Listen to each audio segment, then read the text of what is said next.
بسم الله الرحمن الرحیم. یا ایها الذین آمنوا اذا لقیتم الذین کفروا زحفا فلا تولوهم الادبار.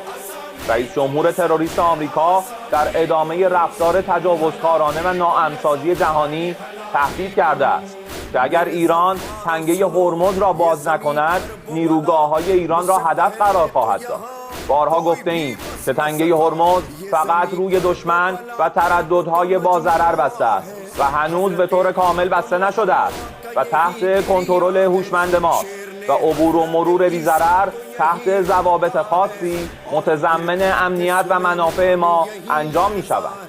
لیکن در صورت عملی شدن تهدیدات آمریکا در خصوص نیروگاه‌های ایران بلافاصله اقدامات تنبیهی انجام خواهد شد. 1. تنگه هرمز به طور کامل بسته می شود و تا نیروگاه‌های تخریب شده ما بازسازی نشوند این تنگه باز نخواهد شد.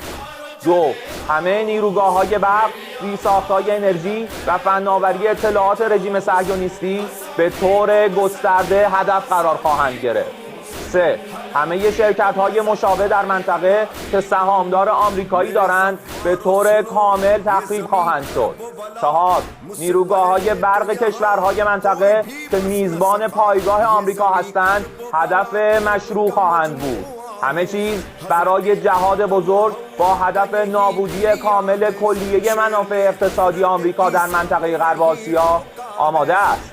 ما شروع کننده جنگ نبودیم و اکنون هم شروع کننده نخواهیم بود، اما اگر دشمن آسیبی به نیروگاه‌های ما برساند، ما برای دفاع از کشور و منافع ملت خود دست به هر کاری خواهیم زد و روند بدون توقف نابودسازی اهدافی که بیان شد آغاز خواهد شد و هیچ چیز نمیتواند مانع استمرار عملیات ما برای نابودسازی زیرساخت‌های انرژی، نفت و صنعت آمریکا و همپیمانان او در منطقه شود. و من نصر الا من عند الله العزیز الحکیم.